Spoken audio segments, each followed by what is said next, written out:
It is only in the past few years that I have grown in courage to speak more boldly and directly, because as I mentioned earlier, I have leaned into my vocation as a husband and father. This is Kansas City Chiefs kicker Harrison Butker, a person who simply does not get it. To the gentleman here today, part of what plagues our society is this lie that has been told to you that men are not necessary in the home or in our communities. Let's pause here. Who said that? Who? Tell me. As men, we set the tone of the culture, and when that is absent, disorder, dysfunction, and chaos set in. This absence of men in the home is what plays a large role in the violence we see all around the nation.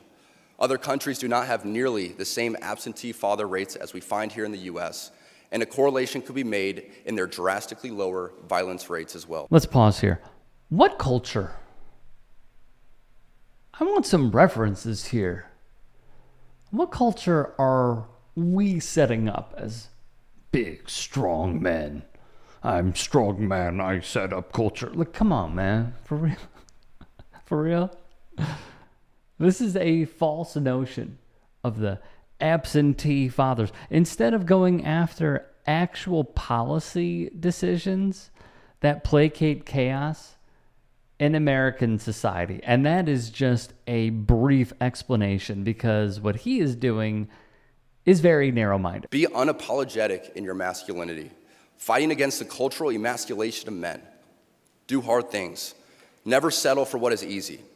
You might have a talent that you don't necessarily enjoy, but if it glorifies God, maybe you should lean into that over something that you might think suits you better. This is important because it speaks volumes if one can read between the lines, which I know y'all can, because Butker, you might know where I'm going here, is trying his best to do this. This is the dirty secret of what the left really wants, which is they want men not to rock the boat. They're happy to write checks for men to be dependent if that means that they don't ever challenge anything.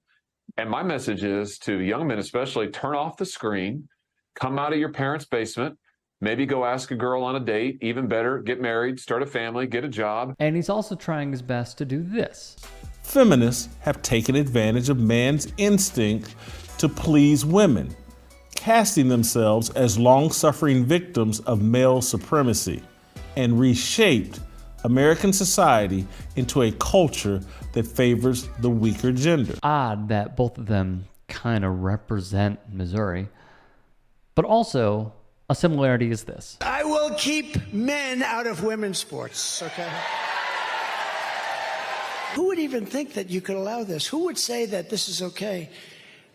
These people are sick. They're deranged. On day one, I will immediately sign a new executive order to cut federal funding for any school pushing critical race theory, transgender insanity, and other inappropriate racial, sexual, or political content on our children.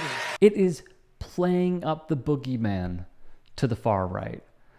Men can't be men anymore. Oh, too many women. Too much women empowerment. Blah, blah, blah. I am scared of strong women. Strong women frighten me. I don't like strong women. It is placating to young boys' fears and is essentially a blueprint to how Andrew Tate has won them over. That is the playbook they're running. While COVID might have played a large role throughout your formative years, it is not unique. Bad policies and poor leadership have negatively impacted major life issues. Things like abortion, IVF, surrogacy, euthanasia, as well as a growing support for degenerate cultural values in media, all stem from the pervasiveness of disorder. Where to even begin?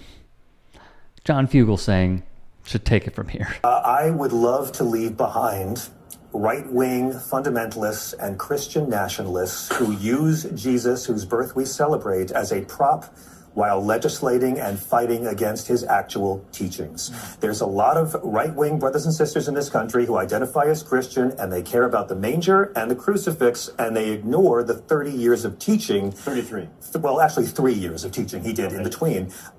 Jesus is not an ally of the Republican Party. There is no overlap between Jesus and the policies of Donald Trump. In South Carolina, they tried to have a bill this year calling for the death penalty for abortion. We're so pro-life, we'll kill you. That's where we're at right now. That's Stephen Wright. I would kill for a Nobel Peace Prize. Yeah. Seeing the Pope this week enrage these right-wing Christians so much because he acted like Jesus in blessing gay unions. Yep. Jesus is not anti-immigrant. He commands people to welcome the stranger. He never mentions abortion. The Bible never condemns abortion.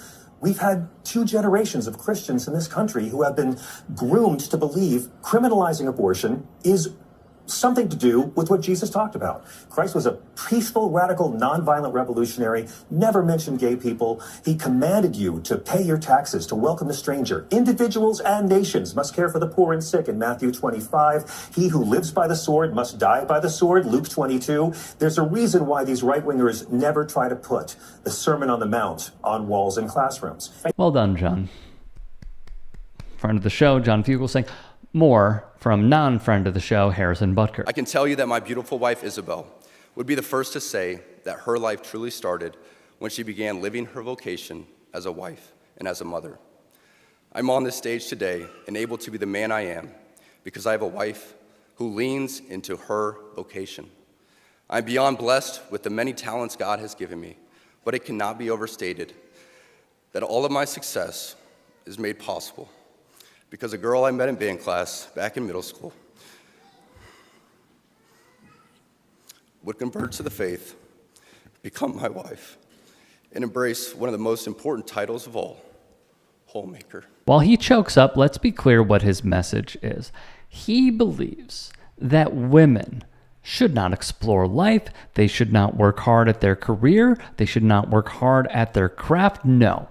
Instead, Butker delivers this message that you are seeing to all listening. Stay in the kitchen. Be a wife and a mother to your kids. Our own nation is led by a man who publicly and proudly proclaims his Catholic faith, but at the same time is delusional enough to make the sign of the cross during a pro-abortion rally. He has been so vocal in his support for the murder of innocent babies that I'm sure to many people it appears that you can be both Catholic and pro-choice. He is not alone.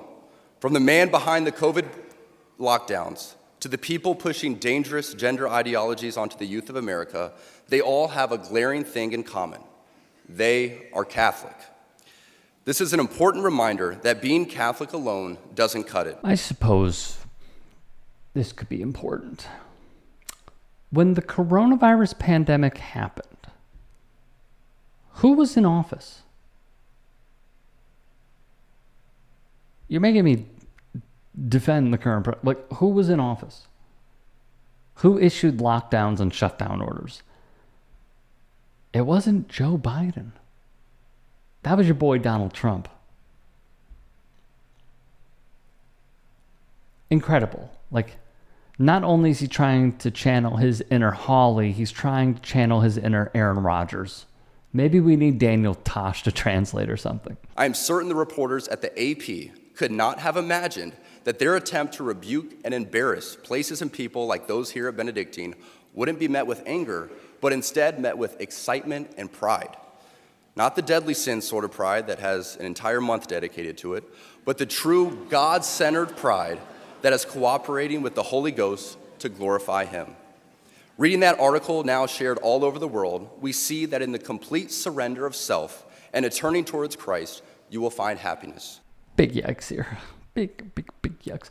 Let's just paint the picture of what he's discussing, if we can. From the Washington Post, Cindy Boren. Butker said the AP intended the story to create anger, and instead, Catholics took pride in it, not the deadly sin sort of pride that has an entire month dedicated to it, said Butker, but the true God-centered pride that is cooperating with the Holy Ghost to glorify Him. He also brought up DEI, arguing the world around us says we should keep our beliefs to ourselves whenever they go against tyranny of diversity, equity, and inclusion. As a matter of fact, we have that. Take a look. The world around us says that we should keep our beliefs to ourselves whenever they go against the tyranny of diversity, equity, and inclusion. Attacking DEI is simply the flavor of the month in the Baskin-Robbins culture war, and he is happy to take a scoop of it. And it really shows this is not a bright person. This is a person, like many others on the right, who will play up these things and cosplay as an intellectual. After all, we don't have to look too far for Butker's influences. PragerU, to name one. Elon Musk, who has dog whistled to those that abide by his every word, to adore the apartheid-loving billionaire, and Republicans around the country taking a sledgehammer because it fits their agenda. White fragility. He doesn't even have to look too far. In his state of Kansas, conservatives played this up and voted along party lines. I believe that this audience and this venue is the best place to speak openly and honestly about who we are and where we all want to go. Let's talk about that place Butker spoke as well, because you see, Butker was the commencement speaker at Benedictine College, a Catholic school in Kansas. This is the same college that several years ago forced Jalen Messersmith, an out gay basketball player, at the institution to remove a pride flag. It is almost too fitting for a man like Harrison Butker to speak there. The reactions were called for on the subject. Charlotte Clymer would write, Harrison Butker is what I call a toddler Christian, meaning he ignores all of Christ's teachings that may be even slightly inconvenient, non-judgment, grace, kindness, vulnerability, and obsesses over condemnation of others, which is an incredibly lazy and pathetic spiritual life. Jess would add, to those new to the absolute blank takes of KC Chiefs kicker Harrison Butker, let me remind you of his support for two lawyers who pointed guns at peaceful protesters. Butker is a forced birther and takes cover behind religion. His words are often sexist, racist, and homophobic. TR would chime in, if you are looking for a terrible example of a Christian who clearly needs to read the Gospels and focus on the teachings of JC himself, there's always Harrison Butker. Lastly, from Emily, I always love when pro-lifers like Harrison Butker proudly take a stand against the unaliving of innocent babies, his words, while also dismissing the deaths of millions of Americans from COVID as a mere inconvenience. I simply end with this. Where is the entire crowd that told LeBron James to shut up and dribble? Where is the entire crowd that told Colin Kaepernick football is no place for anyone to talk about politics? Where are these people? Oh, wait, they're the same ones who applaud Lawrence Taylor for going to a MAGA rally. They're the same ones who applaud Urban Meyer hanging out with Donald Trump and him inviting Larry Elder to Ohio State. Y'all are real quiet today, aren't you? Why is that? Reflect and get back to me. If you can, please do support us here at TYT Sports. Become a channel member. Go to youtube.com/TYT Sports and click the join button, or go to TYT.com/join. In addition, you can follow me on Twitter, Instagram, and TikTok. Appreciate all the love.